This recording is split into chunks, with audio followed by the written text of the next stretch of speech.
living in Southeast Asia, and this botanical was all around me.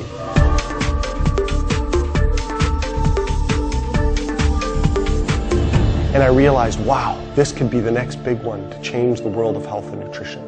It almost didn't happen. I've never witnessed a person more humble and more down to earth with bigger dreams than what Joe Morton possesses.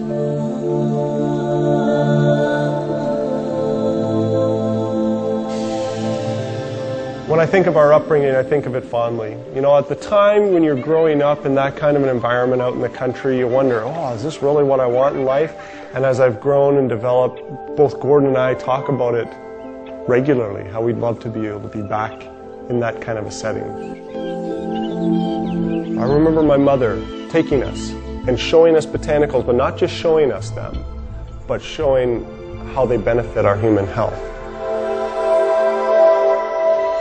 At an early age, our father started the Canadian division of a network marketing company in our home. Selling nutritional supplements in our basement. So we would have, as a growing up experience, it was fairly common to have people coming and going even at unusual hours. Even as kids, we'd help pack orders, and we'd help go to conventions and meetings, opportunity meetings. And here you had Joe sitting in the shadows of his older brother.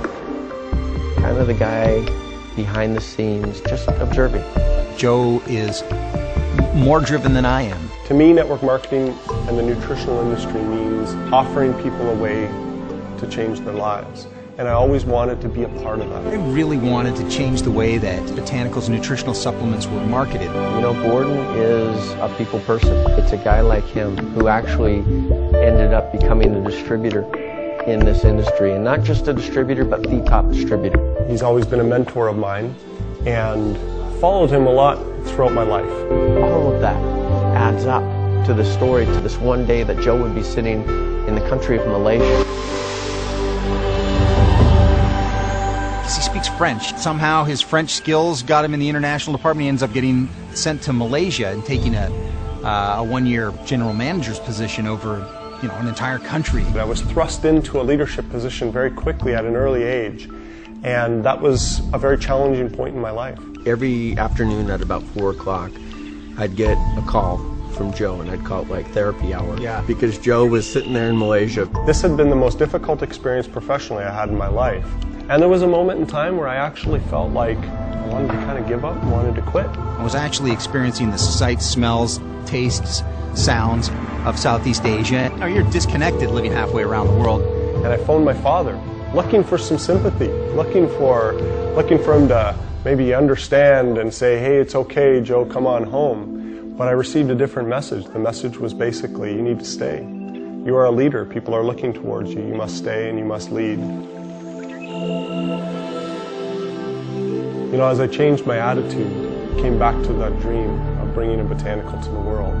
On one of the calls, I remember specifically him being pretty animated about having tasted for the first time mangosteen. And all of a sudden, it clicked.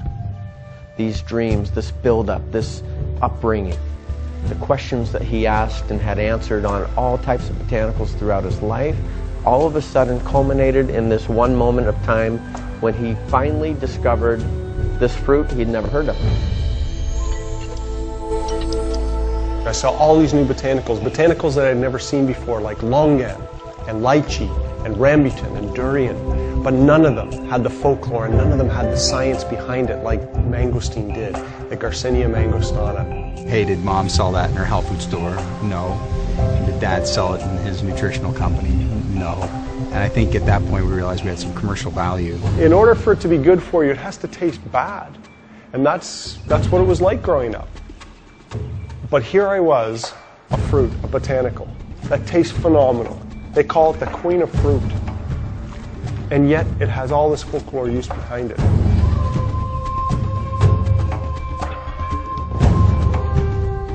And so we approached my brother, Dr. Morton, who was doing a PhD at the time.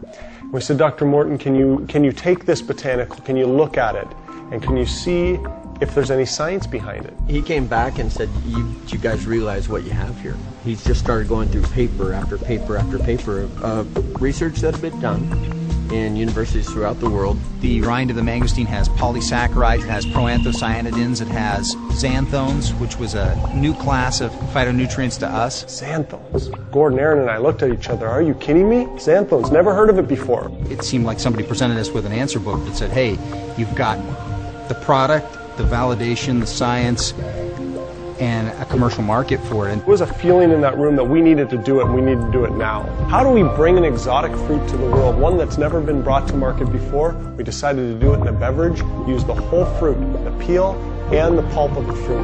That's when I wanted to call it the Mangosteen Plus Plus Company. It was very catchy.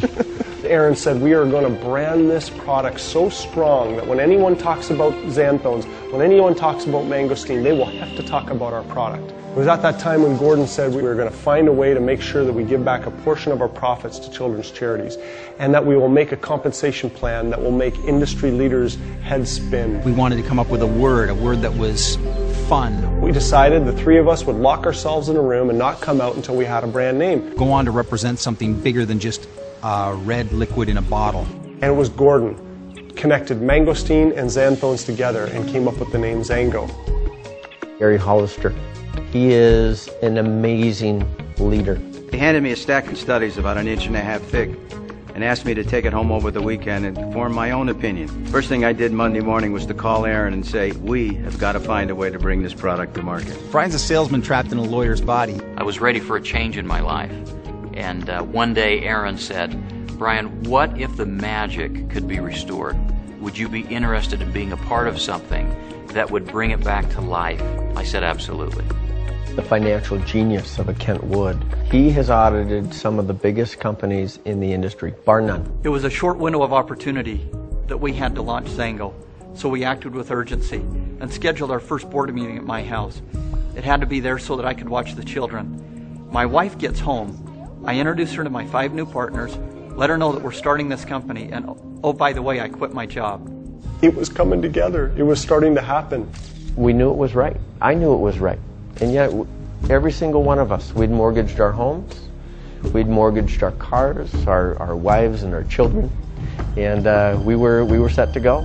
I often say to Aaron, Aaron, you are meant to lead great companies. Congratulations, XanGo. So we got ready to turn the switch, if you will. And all of a sudden we realized we didn't have enough fax machines lined up. And it just started to roll and roll and roll, and faxes were coming in and applications were coming in so quickly. People began to dream like Joe Morton. They began to believe again. Starting with nothing, and yet within 3 months we were in the black. The fast growth continues, and it hasn't let up since the day we opened our doors. And in the end, it was created twice. It was created here and what you see before you. And I'm here to tell you there are things that people haven't even seen yet that we talked about, that one day will roll out into this company.